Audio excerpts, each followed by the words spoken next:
Yeah, and then this is sensor carpi ones, the radialis longus and brevis. And then here, this is just lying over these. We know that that's your radial nerve. And then musculocutaneous, it supplies like the biceps region. We know that musculocutaneous because it's where a biceps would sit. It's under. Yeah. Will they be using the bent arm on the exam? Yes.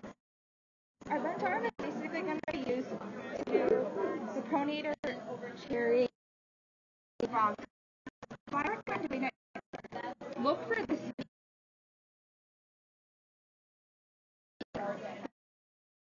So this little digity mini one, because it's so little. So if you look for those two, you're in good. Anything the thumb is going to be your to the left, towards the pinky is going to be your flexors.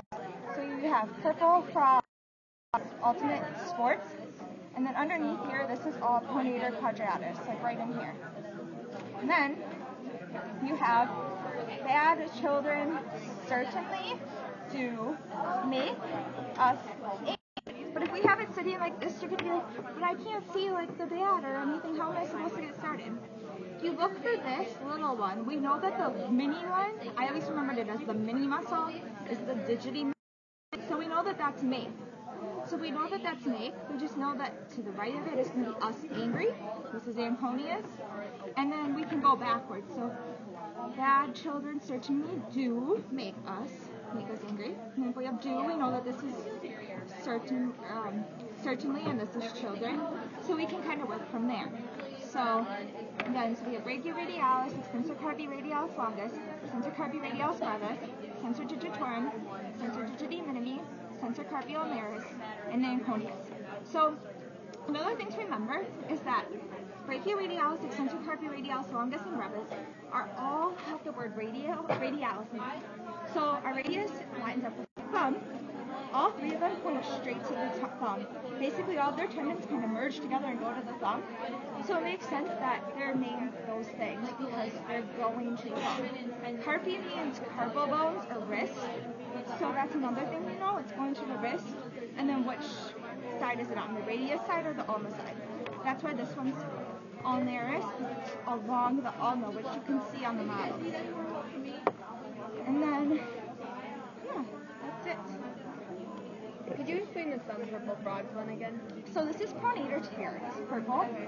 Frogs, so flexor carpi radialis. So again, this is going straight to the thumb. We can see this tendon going straight there. So we know that it lines up with our radius, so it has to be radialis. It wouldn't make sense if it was all there. It just wouldn't. So flexor carpi radialis. Longus. So we can see that it's going straight into the palm of our hand. This is the palm of our hand, we know.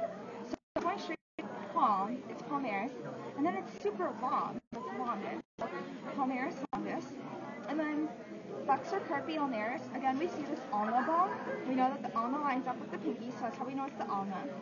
So flexor carpi ulnaris. And it's just inserting right on that wrist or that carpal bone. So that's how the carpi comes in. And this is flexor digitorum superficialis.